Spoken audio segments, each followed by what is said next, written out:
Esto es 7NN. Soy Fernando Paz, director de Con Otra Mirada, y esto es 7NN. 7NN.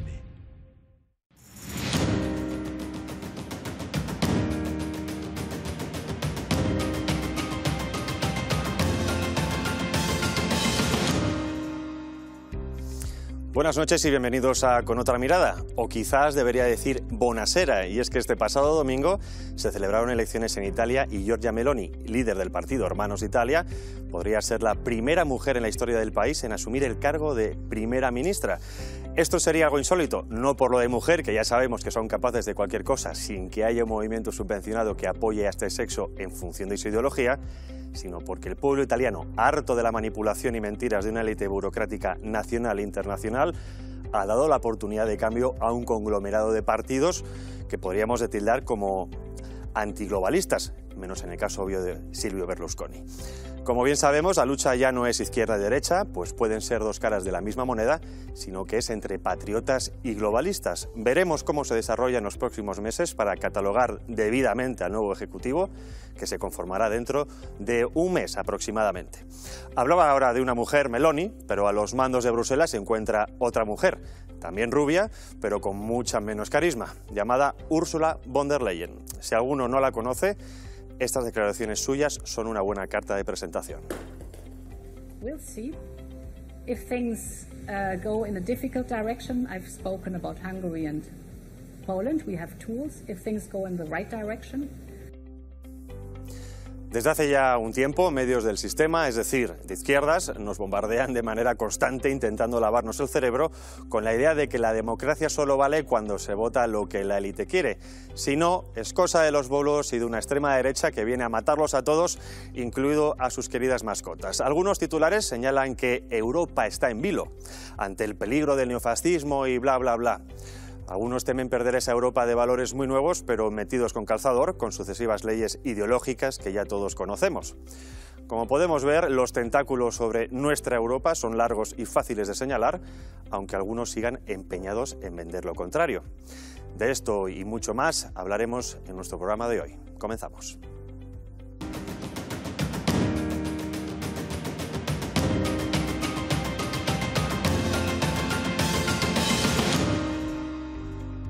Bueno, justo le estabas comentando ahora en editorial, el tema de hoy no podía ser de otra manera, elecciones en Italia, elecciones clave históricas, y tenemos a dos analistas para analizarlo, valga la redundancia, uno ya conocido en esta casa de sobra, Álvaro Peñas, muy buenas tardes. Buenas noches, buenas bienvenido. noches. Y otro menos conocido, pero experto también, obviamente, en el tema italiano en esta casa, José Paparelli. Muchísimas gracias. Por favor, gracias a vosotros, es un gusto estar aquí contigo. Vale, para empezar, hay muchas cosas. Ha sido unas elecciones, bueno, que más o menos se podría decir que estaban vendidas, entre comillas. Eso también es cierto que las encuestas ya sabemos que muchas veces se cocinan. Pero rápidamente, un titular de la noche. ¿Cómo valoráis estas elecciones? Es el fin de la hegemonía de la izquierda en Italia y una nueva era. Eso sí que es un escueto. Adelante. ¿Cómo valorarlo? Pues desde luego una victoria más del patriotismo frente a esta agenda globalista que cada vez les va a costar más imponer. Entonces creo que es una gran noche para toda Europa. La noche de ayer fue una gran noche para toda Europa. Bien, ahora vamos a ver un vídeo para conocer los resultados, conocer más a fondo, pero esta noche me vais a permitir hacer de abogado del diablo. Lo vamos a pasar bastante bien. Vamos a conocer cuáles han sido finalmente esos resultados en Italia. La líder del partido Hermanos de Italia, Giorgia Meloni, se perfila como primera ministra del país después de que los resultados confirmen que es la candidata más votada en la jornada electoral de este domingo. In uno dei primi eventi di Fratelli d'Italia citai una frase di San Francesco che diceva: tu cominci a fare quello che è necessario, poi quello che è possibile e alla fine ti scoprirai a fare l'impossibile. È quello che abbiamo fatto noi. Grazie a tutti, buona serata, a domani. El partido de Meloni ha conseguido el 26,5% de los votos, seguido del Partido Democrático de Enrico Letta con el 19,4% y el Movimiento 5 Estrellas de Giuseppe Conte, que se sitúa en tercer lugar con el 14,8% de los votantes. La Liga de Matteo Salvini habría conseguido el 9% y Forza Italia de Silvio Berlusconi el 8%. El bloque de derechas compuesto por Meloni, Salvini y Berlusconi conseguiría la mayoría absoluta en ambas cámaras con el 44% frente al 26% del centro-izquierda. Ahora Giorgia Meloni tendrá que reunirse con sus socios de coalición para conseguir un acuerdo que le permita colocarse como primera ministra del país. Bueno, lo veíamos en el vídeo, mayoría absoluta en el Senado, posible mayoría absoluta en la Cámara de los Diputados. Esto es un cambio absoluto. O al menos parece, porque todavía queda un mes hasta que se conforme el nuevo Ejecutivo. Efectivamente. Me habías pedido un titular. Sí, ahora ya no. Por eso fue breve. Ahora vamos puedes explayarte. Ahora vamos a ello. Yo creo que ha sido una victoria del centrodestra, como le dicen en Italia, de la centro-derecha, más que anunciada. No es la primera vez que sucede. Esto hay que tenerlo en cuenta. Es decir, Silvio Berlusconi fue 3 veces presidente del Consejo de Ministros. Y 3 veces en coalición también, con las mismas formaciones. ¿Cuál es la diferencia de lo sucedido el domingo 25 de septiembre con las anteriores experiencias? Es que la correlación de fuerzas, digámoslo así, dentro de la coalición de centro-derecha ha cambiado. Si Silvio Berlusconi fue premier en 3 oportunidades, fue porque Forza Italia, por entonces, conseguía el mayor número de votos dentro de la coalición. En este caso, se ha cambiado. Giorgia Meloni encabezó las preferencias, sobre todo teniendo en cuenta la experiencia de gobierno que sus 2 aliados dentro de la coalición tuvieron en el todavía gobierno Draghi. Yo creo que una de las claves es esa, tener en cuenta que hay un partido que siempre fue minoritario dentro de la coalición que ahora encabeza las preferencias. Y si no hay acuerdo, cosa que todos los líderes han prometido de que sí iba a haber acuerdo, hay un acuerdo firmado, la cosa se complica. Yo creo que a partir de esta misma noche ya están reunidos viendo la factible formación del Consejo de Ministros y demás. Sin duda, los números de Meloni van a mandar. Eso no cabe ninguno. Números que hay que tener en cuenta que en 2018 obtuvo un 4% de los votos. Efectivamente. Es que eso también hay que verlo. Es decir, en 4 años el cambio ha sido espectacular. De hecho, se decía que estas elecciones estaban cantadas el resultado porque todas las encuestas, también los últimos años, hablaban de una victoria del bloque de la derecha. Lo que pasa es que la gran diferencia era que el que primero estaba en el bloque era el partido de Salvini y Fratelli empezó a subir a raíz de no entrar en el gobierno Draghi, hacer esa oposición que se convirtió en la única fuerza de oposición real. Y eso es lo que le permitió pues este avance, que es espectacular. Es decir, el salto es increíble en 4 años. De hecho, creo que anteriormente, en 2010, estábamos hablando de un 2%, que es cuando se crea el partido. Efectivamente. Es decir, es digno de estudio. Sucedió algo interesante esta mañana en una rueda de prensa. Salvini, ratificó el compromiso, digamos, de unidad y en el futuro gobierno y hizo mea culpa. Esto es algo muy raro en los políticos, ¿eh? Reconoció errores, dijo que Giorgia Meloni había ganado, en muy buena ley, las elecciones consiguiendo mayor número de votos, que iban a gobernar 5 años juntos, algo que en Italia es un poco complejo, porque 5 años es una eternidad en Italia. Y también dijo algo interesante. Ya se hacen eternos aquí en España, los 4 que tenemos, imagínate 5. 5 en Italia son décadas. Y lo curioso fue que reconoció que la Lega había cometido tal vez muchos errores y que sin duda al quedar dentro del gobierno Draghi, el voto, digamos, castigo, lo capitalizó Giorgia Meloni, ¿no? No está claro, es lo que explica, si no, ese cambio de la situación. A ver si podemos ver en pantalla a total el eco de las elecciones, los resultados de las elecciones, porque como estabais comentando, realmente son números a tener en cuenta y sobre todo que quizá ese efecto dominó pueda llegar a otros países, ¿no?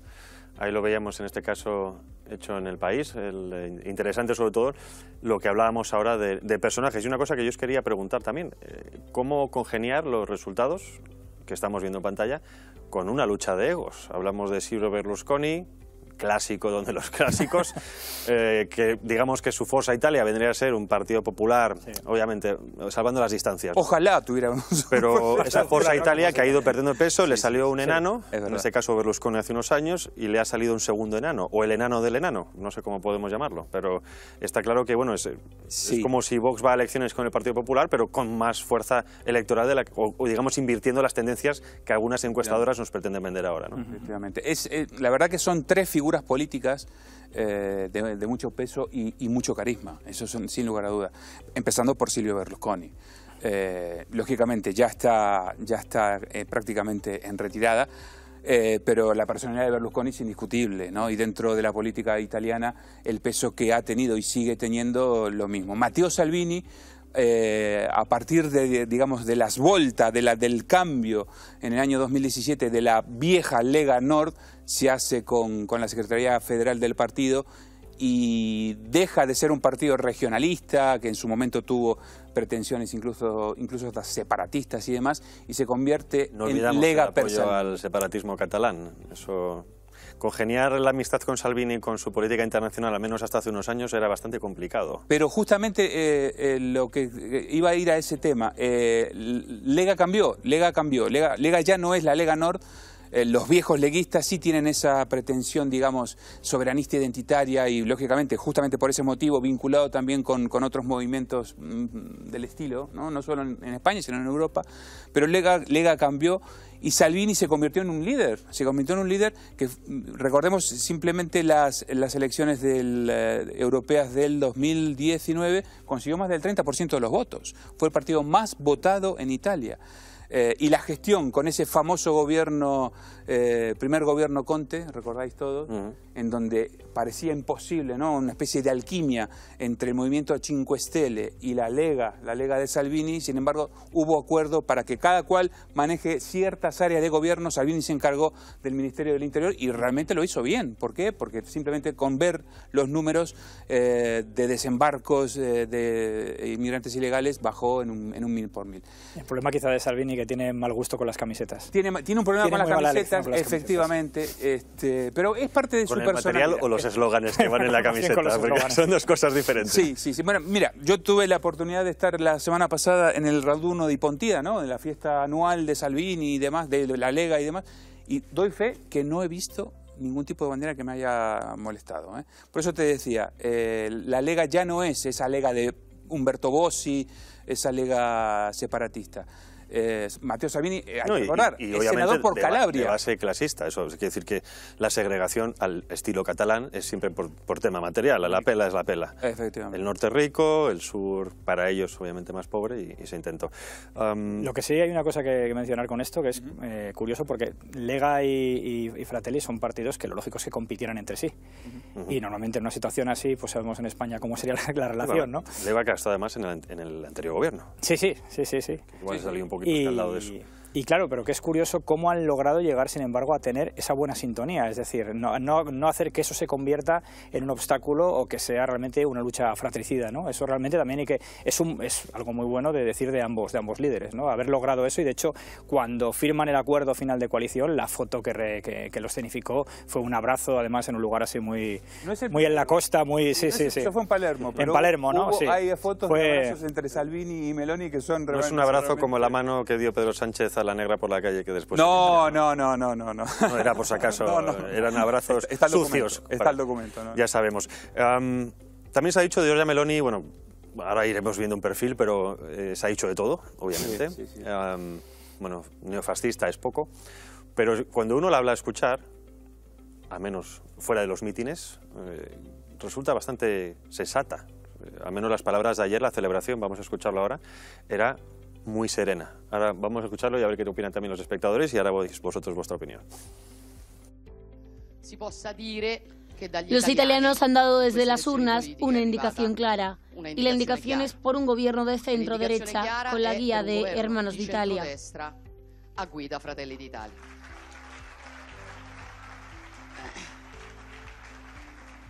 Es tiempo de que los italianos tengan nuevamente un gobierno que sale de una indicación en las urnas. Y es algo con lo que todos tienen que hacer cuentas. Bueno, esto es lo que decía la vencedora de las elecciones. También hemos salido a la calle para conocer qué opinión tenían los italianos, qué es lo que esperaban de estas elecciones. Bueno, yo creo que no será el mejor resultado para Italia, porque las cosas ya están bastante mal y supongo que por la política que ha ido trayendo este partido, pues mejor no van a estar. Pues en principio, si con la izquierda les ha ido mal, pues están probando con la derecha ahora, que no sean extremistas. Sí, muy bien. Y además es que Europa entera está contra nosotros, ¿vale? Bueno, yo creo que va a ser un cambio importante, que marca un antes y un después de que las cosas están cambiando, y creo que todo lo que está pasando a nivel global en Europa pues ha tenido su repercusión. Porque me dijeron que era la opción de más cambio ya contundente con respecto a lo que hay ahora. Pues. No, pero yo pienso que cuando los pueblos se expresan libremente, por ahí va el camino del futuro. A lo mejor han hecho bien. Bueno, no eran especialmente italianos, somos de origen italiano, podemos decirlo, podemos pasar por el Antiguo Imperio, pero bueno, me llama la atención también el último señor, ¿no? Cuando los pueblos se expresan libremente es la vía de un buen camino, que respecto a lo que veíamos también al principio de von der Leyen, no parece que eso lo conozca muy bien en la democrática Europa. Claro, porque von der Leyen no han elegido democráticamente, entonces evidentemente no, es buen matiz, parece que no le hace demasiada gracia, pero sí, de hecho, una de las reivindicaciones durante todo este tiempo, sobre todo de Fratelli, era eso, que se dejara votar a los italianos, que luego al final también Lega fue una de las razones que esgrimió, igual que Forza Italia, para abandonar el gobierno, ¿no?, de Draghi. Y bien, efectivamente, ahora el pueblo ha hablado y ahora, bueno, pues desgraciadamente en Bruselas se lo van a tener que comer con patatas, ¿no?, como se suele decir vulgarmente. Y en el cierre de acto conjunto que hicieron, eso es algo que aquí en España pues es una cosa que es impensable, ¿no? Es decir, las tres fuerzas juntas.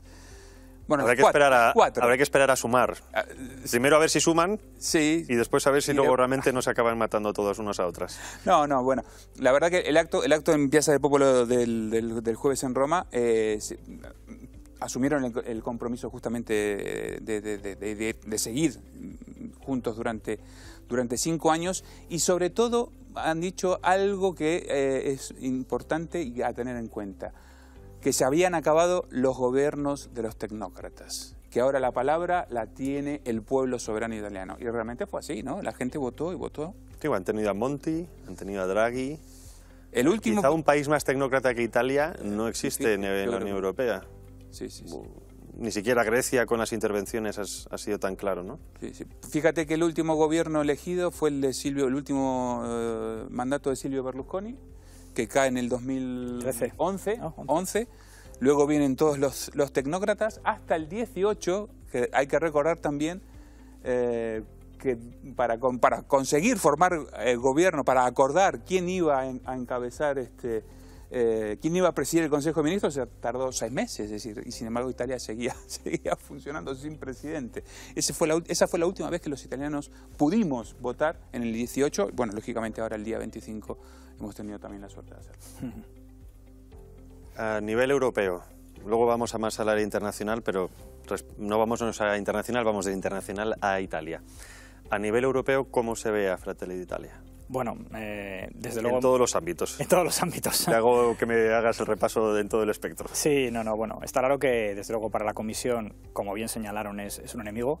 Para los grandes medios de comunicación que han estado azuzando también la campaña, sobre todo en Italia ha sido una campaña más directa de demonización, de odio. Lo que se ha hecho, bueno, a nivel europeo ha sido sobre todo señalar pues vínculos con Rusia, ese tipo de cosas, ¿no? Pero bueno, también han copiado, por ejemplo, la famosa revista Stern con su portada, ¿no?, La mujer más peligrosa de Europa, que esto nos hace recordar que es como se definía Otto Skorzeny en su día, ¿no?, el comando alemán. El veneno rubio. Sí, ya el veneno rubio. El veneno rubio. Y está claro que tendría que ser curioso saber cuál es la opinión del Partido Popular Europeo, porque uno de sus miembros está en esta coalición. Eso sí que sería realmente interesante. Y bueno, aparte de esa opinión negativa que hay por parte de toda el grupo, ¿no?, que apoya a la Comisión o que apoya las políticas de Bruselas, está claro que la figura de Giorgia Meloni tiene muchísimo peso a nivel del patriotismo europeo. Es la presidenta del grupo de conservadores y reformistas. Tiene, por ejemplo, una amistad bastante estrecha con Viktor Orbán, el presidente húngaro, primer ministro húngaro. Recordemos que, de hecho, cuando ella se queda en la oposición, bueno, la llaman absolutamente de todo por no querer formar parte de ese gobierno de concentración de Draghi, prácticamente casi traidora, ¿no?, por hacer eso. Una de las personas que públicamente, además, le manda una carta de apoyo es Viktor Orbán, y dice que, bueno, que él sabe muy bien lo que es estar en la oposición y que tiene que seguir haciendo su camino y que eso al final tendrá sus frutos, como así ha sido. Y a nivel europeo, pues tanto con partidos como Vox o como puede ser con partidos como Ley y Justicia, con Polonia, tienen un partido con muy buenas relaciones. Sí. Tienen, de hecho, es una figura que no solamente, incluso en Estados Unidos también ha participado en eventos, es una figura con una proyección cada vez mayor. Y esto ahora ya, pues lógicamente la sube más todavía, ¿no? Se podría decir, a primer nivel, salvando las distancias de género, que es o de sexo, que es el Abascal en mujer. Tiene un poco de esa historia detrás, al menos por lo que hemos visto en algunos perfiles, ¿no? Una infancia en la que ha tenido que luchar, hablamos de Abascal en el caso con las amenazas de ETA, en Amurrio, ella siendo pues, con padres separados, teniendo que buscándose la vida. Hay una similitud de gente que sabe luchar, que está acostumbrado a ganarse lo que tiene. Sí. No digo que sea exactamente igual, obviamente, pero sí que quizá tenemos a dos figuras muy semejantes de sexos diferentes, ¿no? Tenemos el perfil de Giorgia Meloni. Porque yo ya creo que es como malota, no malota en el mal sentido de la palabra, sino que no se deja ningunear. Sí, es una mujer fuerte, sí. Exacto. Y su perfil, de hecho, si no fuera por los valores que defiende, por defender valores precisamente, debería ser un perfil que debería encantar a la izquierda. Una persona humilde, una mujer, que se ha hecho a sí misma, de clase trabajadora, y sin embargo es todo lo contrario. Había otra revista que decía: los derechos de las mujeres en Italia en peligro porque llega una mujer a primer ministro. Sí. Qué casualidad, ¿no? justo con esta mujer. Es realmente vamos a ver el perfil que hemos hecho aquí en 7NN para conocer mejor a Giorgia Meloni, porque también es cierto que seguramente algún espectador se haya preguntado desde casa, bueno, ¿quién narices es esta mujer? Pues vamos a verlo.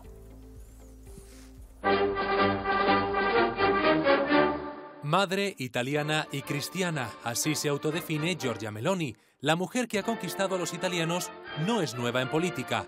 A los 15 años ya comenzó a militar en un partido, prueba de su gran vocación. Su carrera fue meteórica, convirtiéndose en la vicepresidenta de la Cámara de Diputados más joven de la historia de Italia.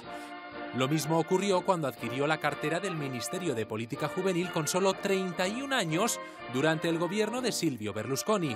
Hija de madre soltera, nació en 1977 en el barrio de Garbatella, una zona popular de Roma. Sus orígenes son de una familia humilde. Ella misma habla del abandono de su padre en su autobiografía Io sono Giorgia. Esto marcaría su carácter luchador e inconformista para el resto de su vida. Joven, prometedora, única y con carácter. Así es la mujer que ha conquistado el voto de los italianos y que hará frente a los mayores problemas del país, la mala situación económica o la inmigración ilegal. Meloni se ha convertido en el freno de las políticas globalistas. Es la única candidata que ha plantado cara de forma clara y tajante a la Agenda 2030. Por todo ello, los italianos han dicho sí a Meloni. Bueno, quizá algunos ahora también se pregunten por qué planta cara a la Agenda 2030. Creo que también ella habla muy claro al respecto. Dado que hoy somos conscientes de que nuestra dependencia energética es dramática y de que la idea de una transición completa a la electricidad sin tener el control de las materias primas necesarias solo nos hará depender de China aún más de lo que dependemos de Rusia. Y China será aún más rica sin preocuparse por nuestras normas medioambientales. La ideología dominante de lo políticamente correcto no es una utopía perseguida por soñadores de buena fe. Es el intento de dar una alta motivación a intereses siniestros. Destruir la identidad, la centralidad de la persona, los logros de nuestra civilización para engordar las grandes multinacionales de lo indistinto, de lo sintético, de la riqueza que tienen unos pocos en la piel de muchos. En estos años, sin embargo, solo nos llegaban hombres solteros en edad de trabajar. Y la izquierda, que es el brazo armado de los intereses de las grandes concentraciones económicas, le ha tendido alfombras rojas, sabiendo que esa mano de obra barata competiría a la baja con nuestros trabajadores. Esa no es solidaridad. Para ellos eran nuevos esclavos a explotar. Sí a la familia natural, no a los lobbies LGBT. Sí a la identidad sexual, no a la ideología de género. Sí a la cultura de la vida, no al abismo de la muerte. Sí a la universalidad de la cruz, no a la violencia islamista. Sí a fronteras seguras, no a la inmigración masiva. Sí al trabajo de nuestros ciudadanos, no a las grandes finanzas internacionales. Sí a la soberanía de los pueblos, no a los burócratas de Bruselas. Y sí a nuestra civilización, y no a quienes quieren destruirlo. Bueno, en este caso no se puede decir ni siquiera más alto, pero vamos, yo haría como el meme de suelto el micrófono y me voy. Sí. O sea, ¿dónde hay que firmar? ¿Dónde hay que firmar, ¿no? Este... y sobre todo, bueno, en algunos puntos, y ahora también si queréis hablamos de eso, que me parece también interesante, el análisis del cambio de políticas de la izquierda tradicional, ahora en busca y captura, si es que existe, la izquierda nacional podríamos hablar, cómo parte de sus luchas han sido absorbidas por una derecha social, nueva derecha, tiene muchas etiquetas, creo que ninguna es perfecta en definición, pero lo que se habla como nueva derecha, la derecha alternativa, porque este discurso, o partes del discurso, podría ser perfectamente en una fábrica en los años 70 del Partido Comunista, ¿no? Con la protección del trabajador, etcétera, etcétera. Sí, con la diferencia... Ojo, que no estoy llamando comunista, sino me estoy diciendo que la lucha social ha cambiado de bando. Sí. Por mucho que algunos digan que siguen siendo justicieros sociales, ¿no? Efectivamente, la derecha italiana siempre tuvo, por lo menos la derecha que viene del MSI, ¿no? Siempre tuvo esa cercanía hacia lo social, ¿no? Entonces, recordemos eso, que la trayectoria política de Giorgia Meloni es esa, ¿no? Viene de un partido como el Movimiento Social Italiano, que podríamos decir históricamente que fue un partido heredero de la experiencia del Ventennio. Me estoy refiriendo al... Sí, sería como Falange en España. Efectivamente. Más o menos. Recoge sus principios, ingresa en el juego de la democracia italiana a partir del año 47, se integra y su mentor, su padre político, digamos, su referente, no deja de ser Giorgio Almirante. Giorgio Almirante tiene una frase célebre que es non rinnegare, non restaurare, es decir, no renegamos de nuestro pasado, pero no volvamos a él. ¿Por qué? Por una cuestión de realismo, ¿no? Entonces, esa fue la transformación. De ese partido viene hoy Giorgia Meloni, ¿no? Previo, lógicamente, de esa mutación que sufrió con Alianza Nacional. Recordáis a Fini, ¿no? Cuando también condenó al fascismo como el mal absoluto y demás. Entonces, no podemos obviar eso, ¿no? Es decir, Giorgia Meloni tiene esa fuerza que le da la historia de su partido. Y a diferencia con lo que tú decías, Javier, con Santiago Abascal, son dos personajes que yo creo que coinciden hoy, en la política de hoy, pero el origen de uno político y del otro es completamente diferente. Sí. En Italia no hay tanto prejuicio, ¿no? como en España, con esto de non renegar, non restaurar, y aquí en España pues no, aquí parece son dos recorridos. Si no eres franquista no puedes tener el carnet de demócrata, ¿no? Se arrogan el derecho a levantar eso, pero sí que es interesante. De todos modos, con lo que estabas comentando de ese giro social, que ahora mismo esa lucha social la está llevando, hace poco en una entrevista con un diputado polaco de Ley y Justicia, le hablaba de que cuando Ley y Justicia viene de Solidaridad, que eso no deja de ser un movimiento obrero, católico, pero un movimiento obrero que lucha contra el comunismo, y que a partir de ahí hubo dos ramas, una en la que siguió defendiendo a los trabajadores polacos y otra que se quiso llevar bien con la antigua élite comunista, que se cambió la chaqueta y dejó de ser comunista para ser liberal. Y él decía, nosotros somos los herederos de esos trabajadores de Solidaridad que quisieron seguir apoyando de ese grupo de solidaridad que quiso seguir apoyando a los demás trabajadores, ¿no? Y de hecho se definía como social conservador. Es decir, esto es un fenómeno, en Italia tiene sus raíces, estoy de acuerdo contigo, José, que evidentemente hay esa raíz, pero está pasando en toda Europa. El cambio no puede ser casual. Bueno, puede haber evidentemente políticos que lo estén adoptando porque dicen, bueno, es que esto es lo que hay ahora y es lo que tengo que decir, aunque igual no me lo creo. Pero creo que en general está pasando en muchos sitios porque realmente es como el camino que está abriendo la puerta, sobre todo ante lo que está viniendo, ¿no? Que hay una transversalidad del origen, ¿no? Como estabas diciendo ahora. En el caso de Abascal viene del Partido Popular, una derecha más liberal, otras vienen de una derecha más social. Pero todos los caminos llevan a Roma, ¿no? En este sentido, ¿no? Es decir, que quizá lo bonito, lo que mucha parte de la izquierda no es capaz de leer, es que los que estamos llegando a posiciones antiglobalistas, anti-Agenda 2030, da igual también la etiqueta, venimos de muchos orígenes diferentes, ¿no? Y incluso que nosotros en nuestra propia vida hemos hecho a veces muchos cambios de ideas, simplemente por lo que es madurar, crecer en la vida, tener unas experiencias nuevas, viajar, en fin, y eso creo que enriquece mucho a esto que, como bien dices tú ahora, todavía se está formando, no se sabe muy bien cuál va a ser el efecto dominó, pero sí también me ha sorprendido en algunos medios de comunicación, algunos de los perfiles que han hecho de Giorgia Meloni, sobre todo siendo mujer, en concreto uno del Mundo, a ver si lo podemos ver en pantalla, porque desde luego ha sido lamentable, ¿no? Directamente decía Giorgia Meloni de sufrir en el cole por gorda a favorita de las elecciones y amancebada con un periodista, ¿no? Te están llamando ex-gorda y amancebada, o sea, como protegida o criada por, o mantenida, ¿no? Aparte un término que casi es taposo, ¿no? Se ha buscado, se ha buscado. Luego el editor, no sé si el autor de este texto ha hecho realmente el título, que supongo que no, el editor ya sabemos lo del clickbait, seguramente le ha dado más forma, ¿no? Es curioso cómo la hermana sí, yo sí te creo cuando eres de las mías, ¿no? Quizá también lo que sirve Meloni es un poco para romper incluso al propio feminismo en sí, ¿no? Claro, pero vemos con esto lo de siempre, ¿no? Ese doble baremo.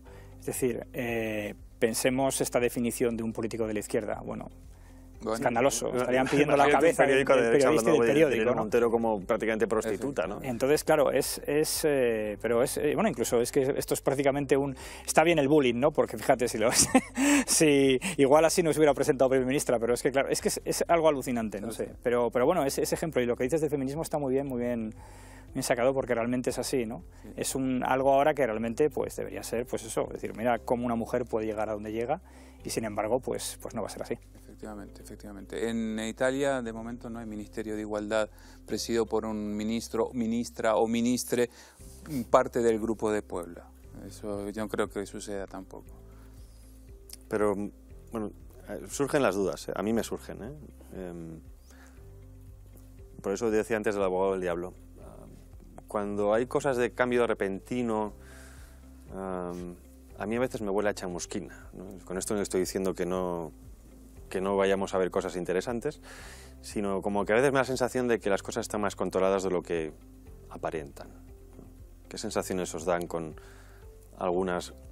Creo que todavía tiene un debate interesante, ¿no? Porque la derecha, no la derecha más extrema en Europa, pero la derecha en general dentro de todo este ámbito, incluso ahora esta derecha alternativa, sigue siendo liberales en algún punto. O sea, izquierda y derecha siguen siendo atlantistas, en el caso de Giorgia Meloni también mucho más. No hay una derecha pro-europea, independentista europeo. No sé si me estoy explicando. Pero bueno, también yo creo que... No sé si eso es posible. Tampoco quiero decir, Europa estamos condenados a elegir Estados Unidos e Inglaterra, o Rusia o China, o puede haber una tercera vía. Claro, el problema es... ¿Quién abre el melón? No Meloni, pero ¿quién abre el melón? Pero... El problema es la situación realmente, es decir, es que lo que en realidad cambia, o sea, lo que dirige al final, y antes lo decías, ¿no? Las personas cambian porque te adaptas a una realidad que estás viendo, a menos que seas un dogmático y ya no cambias absolutamente, pase lo que pase, ¿no? Y sigas diciendo que aunque sea de noche, tú estás diciendo que es de día, ¿no? Pero la realidad es la que manda. Entonces, bueno, ahora mismo hay una situación en Europa que también es, bueno, pues lo que está sucediendo, por ejemplo, con toda la guerra en Ucrania, que ha planteado una serie de cosas y en cierto modo ha revitalizado, por ejemplo, a la OTAN, ¿no? Una OTAN que estaba muy tocada después del fracaso en Afganistán. Pero claro, es que tenemos que ver también lo que está sucediendo, los países que están ahí, que en muchos casos, por ejemplo Polonia, que es uno de los baluartes contra toda la Agenda 2030, se siente muy amenazada por esa situación, o otros países que están cercanos, como son los bálticos, pues sienten exactamente lo mismo, ¿no? Claro, ahora mismo una alternativa a eso no existe. ¿Qué está haciendo, por ejemplo, Polonia? Polonia ha dicho, voy a tener el ejército más potente seguramente de Europa. El número de efectivos, creo que de 150.000 a 400.000, están comprando carros de combate a Estados Unidos, pero los a alemanes Corea. preocupados con Sí, claro que están preocupados. El caso es que realmente para poder plantearte, decir, oye, Europa tiene que ser un personaje propio, una entidad propia y no tener que depender siempre de una superpotencia que le diga esto, que le diga lo otro, necesitas tener ese poder. Sin poder no tienes nada, ¿no? Sin poder no puedes realmente hacer nada. La realpolitik, aunque algunos también luchen contra eso, ¿no? Es decir, como decís vosotros, el poder es el que es, se consigue como se consigue, y las normas son las normas. Si quieres jugar bien, si no, mejor que no entres, ¿no? Porque te va a comer la realidad. Y cuidado, que llegar al gobierno no es llegar a alcanzar el poder. Ese es otro matiz muy interesante. Entonces yo creo que lo que... Si estabas pensando en Pedro Sánchez, no lo sé, pero lo decimos. Pedro Sánchez es un ejemplo de eso, ¿no? Está en el poder, pero no maneja los hilos del poder. Cuidado. Y creo que es el ejemplo más evidente que hemos visto de títere internacional. Solo ver cómo lo pasean por ahí. Lo que quiero decir con esto, en el caso de Italia, que con la coalición de centro-derecha liderada por Giorgia Meloni, se llega al gobierno, se llega al Palacio Chigi, y ahora el desafío es llegar al poder real, es decir, pero el poder real en el sentido de aplicar las políticas programáticas de cada uno de los partidos, las políticas programáticas de lo que es la coalición. Y yo la verdad que tengo mucha esperanza. ¿Por qué? Porque yo creo que es mucho de voluntad también, ¿no? Si hay voluntad política de hacer las cosas, se puede. Hemos visto el discurso de Giorgia Meloni aquí en España, y dice algo. Se le ha criticado interesante. mucho, ¿eh? Claro, claro. Porque quizá era lo... Ella dijo que bueno, el contenido era perfecto, pero no las formas, que estaba cansada y que no sabe cuadrar bien cuando está cansada, cuando grita, ¿no? No sabe equilibrar como motivación con grito. Me parece una buena excusa, es decir, porque realmente lo que dijo aquí en España es lo que realmente ha defendido siempre, no hay una diversidad de opinión ahí. Efectivamente. Me quedo con el contenido, me quedo con esa valoración e intención de recuperar Europa, la Europa de las patrias, la Europa de las naciones, Occidente, nuestra cultura, nuestra civilización. No, además, habló de eso. La italiana creo que tiene también mucha base para decir lo que es civilización. ¿no? Efectivamente, habló de eso. Entonces, este discurso de Giorgia Meloni es habitual en Italia. A diferencia de que lamentablemente aquí en España, pues si alguien da un discurso de este tipo, pues es muy probable que le caiga una querella, ¿no? Por distintos motivos. Esto es muy común. El mismo discurso, doy fe que lo firmaría Matteo Salvini, el mismo discurso. Incluso muchísima, ya no digo Berlusconi, porque Berlusconi es un personaje muy especial, pero mucha gente de Forza Italia pues también tiene un discurso muy similar a este. Tiene mucho dinero Berlusconi como para que le importe lo que diga, a él mismo. El Cavaliere está en otra... Si algo he dicho que no se tiene que notar, ya muevo los medios de comunicación que tengo para que eso se diluya. Ese es el poder clásico, ¿no? El dinero que te da acceso al poder político. Están cambiando algunas cosas interesantes. Un apunte, porque cuando estábamos hablando hace un segundo, me estaba recordando quién me ha dicho lo del poder y ya he caído. Con la ministra de Justicia húngara, con Judith Varga. Ella hablaba de las cosas que estaba haciendo Hungría, apoyo a la familia, pues fomentar la natalidad, todo este tipo de políticas. Pero dijo también, pero eso, sin poder económico, sin éxito económico, no sirve. No sirve de nada. No sirve. Y lo mismo se aplica en realidad para todo, ¿no? Sin ese poder económico, en este caso también sin un poder militar, todo eso al final no te sirve absolutamente para nada, por más buenas que sean tus políticas, porque al final vas a fracasar, vas a perder. Ahora seguimos comentando. Vamos a ver un pequeño vídeo de cuál es la posición de Italia en Europa, para que podamos seguir debatiendo al respecto.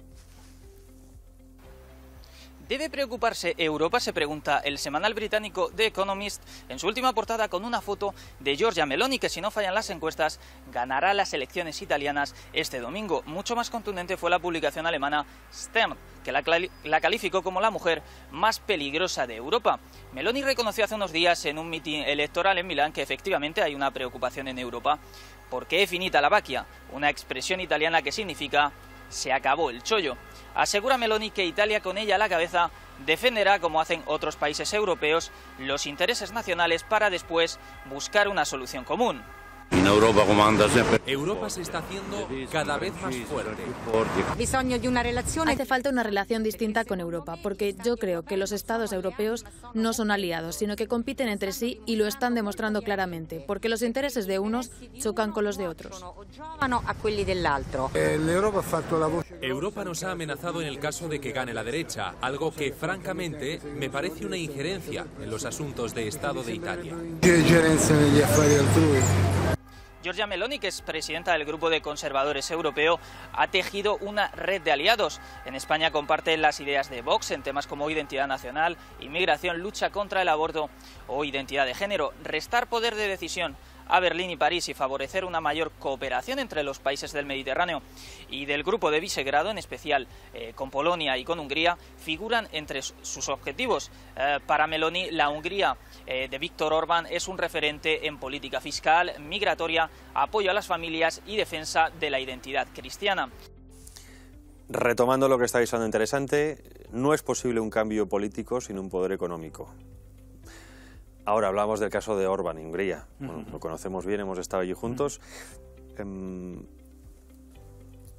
Se puede incluso decir que hay una revolución o incluso exportar el modelo húngaro conservador a Europa o al mundo.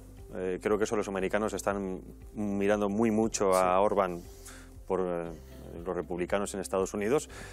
Vamos a ver qué pasa, creo que vamos a ver qué pasa con Italia, porque quizás sea o sea, tenemos una revolución conservadora, entre comillas, oriental europea, tendríamos ahora una mediterránea, no sé si nos falta una no europea, si es que son capaces de tenerla.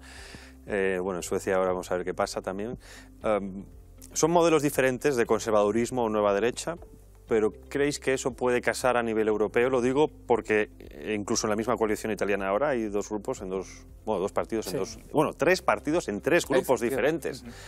¿Cómo veis esto? Porque obviamente en Europa se va a notar la lucha todavía entre el ECR, el IDE, quién lidera qué partido, porque Orbán todavía está como pez fuerte o pez gordo por fuera, porque quiere liderar otro partido, otro grupo parlamentario. El caso es que si se unieran estos dos grupos estaríamos hablando de la segunda mayor fuerza en Europa. Y en Europa es donde se juega el juego de verdad, es la Champions. Sí, yo creo que sí, además porque el modelo húngaro se está exportando, no solamente copiando las buenas ideas, sino que todo ese modelo también de lucha cultural que se está haciendo en Hungría, que como vimos en el Mateusz Corvinus Collegium, por ejemplo, los polacos están copiando eso, están haciendo exactamente lo mismo.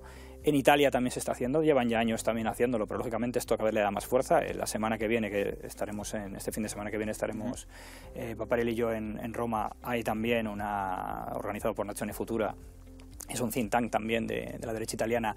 Va a haber una reunión donde va a haber gente de líderes de partidos políticos como Chega o incluso líderes de Vox van a estar allí, y gente de Estados Unidos, de diferentes países. Y eso se está potenciando y cada vez más son más comunes este tipo de reuniones, este tipo de actividades. Es decir, hay un movimiento, sí existe esa corriente. Políticamente, hombre, creo que en general la sintonía es bastante buena, por ejemplo, entre grupos como IDE y conservadores y reformistas, aparte de que, bueno, afortunadamente votan normalmente lo mismo, sí. Eso sería importante, ¿no? Como hacen populares o socialistas, que votan lo mismo, es una señal también curiosa. Y luego hay otros grupos, por ejemplo, el caso del Partido Popular Europeo, claro, es un caso muy particular, porque en ese caso tienes un partido como Forza Italia que no tiene ningún problema en sentarse a la mesa con Meloni y con Salvini, o tienes partidos como, por ejemplo, en Eslovenia, el partido de Janez Janša, que le llevaban el Orbán de los Balcanes, ¿no? Prácticamente porque tenía muy buena relación con Viktor Orbán, y en el este de Europa hay un tipo de partidos, pero luego, claro, tienes a la socialdemocracia alemana, tienes a los socialistas franceses, lo que era allá en este caso ya Macron, que se los ha absorbido a todos, que con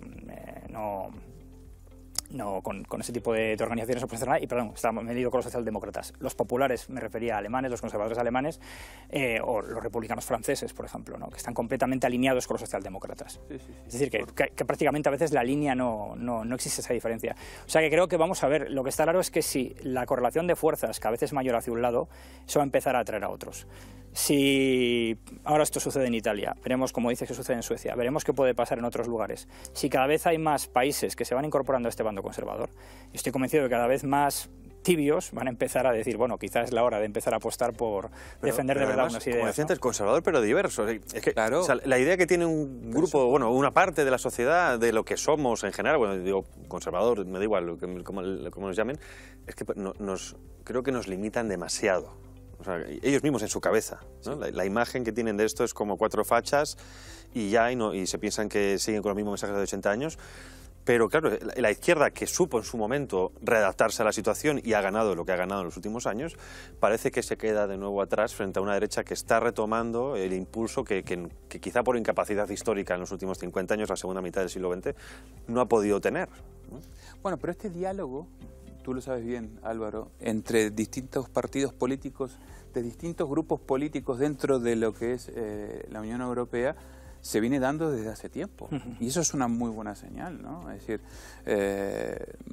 por ejemplo, el cruce entre Llega, que es un partido que está en Identidad y Democracia, y la cercanía con Vox, ¿no? Y que está en el otro grupo de conservadores y reformistas, lo mismo que Fratelli d'Italia, o lo que es el ex Frente Nacional de Marine Le Pen, o la Lega de Salvini, que están en Identidad y Democracia, también dialogando con otros partidos que pertenecen al Partido Popular Europeo, tú lo sabes mejor que yo, o con Orbán, ¿no? Que es la figurita, el cromo que se está en todo el mundo disputando, ¿no?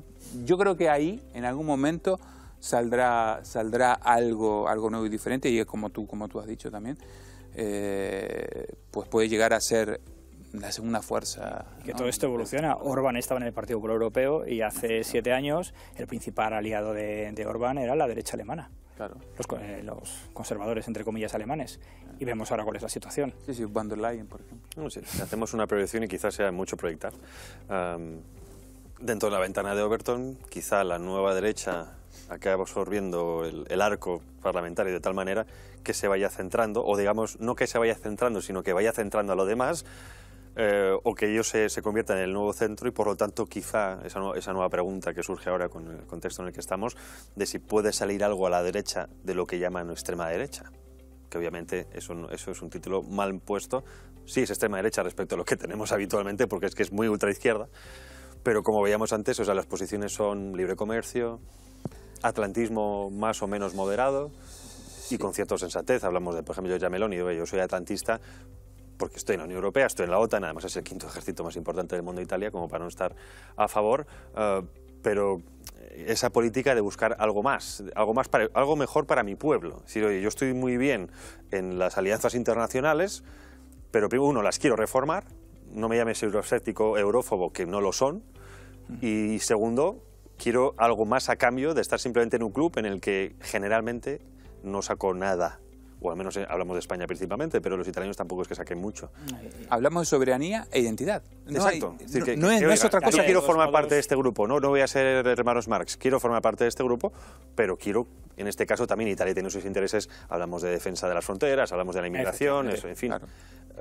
Que creo que son cosas que con el tiempo se van a ir convirtiendo cada vez más lógicas. Hasta ahora Italia... es cosa de 4 locos, pero ya en Italia es que no es España. España tenemos la suerte, aunque otros no lo vean así, de ir 40 años por detrás al respecto de Europa en muchas cosas. Y una de esas es el tema migratorio. Lo tenemos a Francia, a Italia, a Alemania.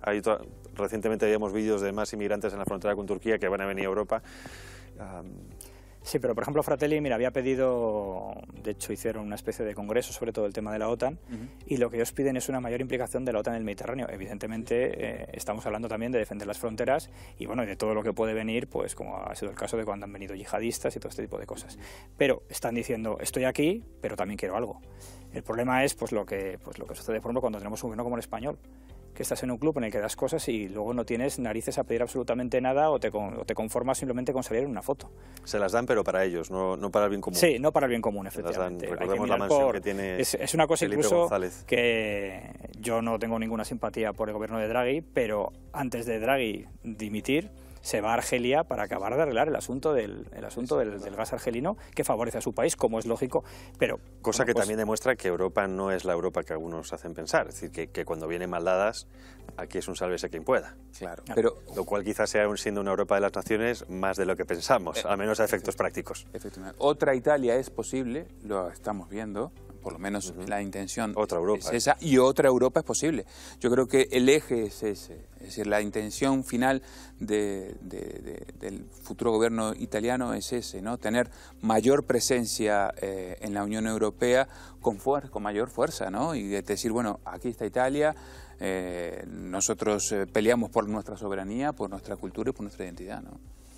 Pues con esas últimas palabras vuestras nos quedamos esta noche, nos tenemos que despedir, aunque bueno, la verdad es que es un tema no solo por Italia, sino por el futuro de Europa, que creo que, bueno, aquí lo hemos tratado, se va a tratar y lo trataremos demasiado, como es típico en esta casa. Así que muchísimas gracias José Parparelli y Álvaro Peñas por estar aquí con nosotros. Y ustedes desde casa, bueno, pues como siempre, esperamos que hayan disfrutado, desde luego aprendido. Y, como no, después, ahora mismo, viene La Alternativa con Gonzalo Tozono, Juanma Pérez Noya, y nos vemos aquí mañana, si Dios quiere, a partir de las 9 de la noche, y con otra mirada.